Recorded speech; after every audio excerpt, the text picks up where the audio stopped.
Episode number 200. The boy's eyes, which had been fixed on mine, slowly turned to the looker-on, and I saw in the two faces that all he said was true. The two opposing kinds of pride confronting one another, I can see, even in this Bastille. The gentleman's, all negligent indifference. The peasant's, all trodden down sentiment, and passionate revenge. You know, Doctor, that it is among the rights of these nobles to harness us common dogs to carts, and drive us. They so harnessed him, and drove him.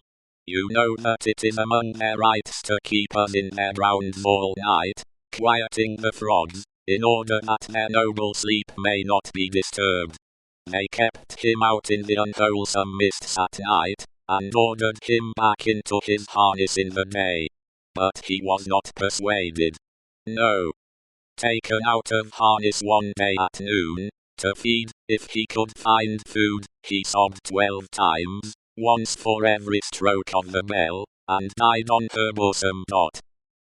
Nothing human could have held life in the boy, but his determination to tell all his wrong. He forced back the gathering shadows of death, as he forced his clenched right hand to remain clenched, and to cover his wound.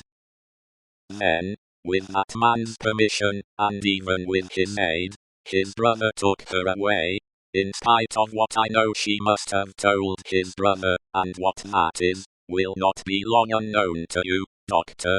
If it is now, his brother took her away, for his pleasure, and diversion, for a little while. I saw her pass me on the road. When I took the tidings home, our father's heart burst. He never spoke one of the words that filled it.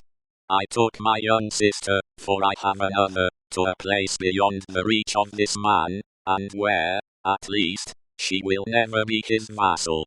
Then, I tracked the brother here, and last night climbed in, a common dog, but sword in hand. Where is the loft window? It was somewhere here. The room was darkening to his sight. The world was narrowing around him.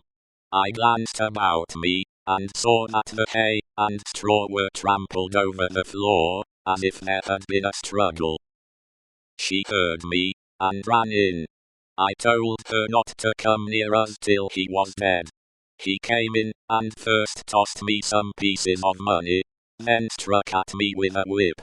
But I, though a common dog, so struck at him as to make him draw. Let him break into as many pieces as he will, the sword that he stained with my common blood. He drew to defend himself, thrust at me with all his skill for his life. My glance had fallen, but a few moments before, on the fragments of a broken sword, lying among the hay. That weapon was a gentleman's. In another place, lay an old sword that seemed to have been a soldier's. Now, lift me up, Doctor, lift me up. Where is he?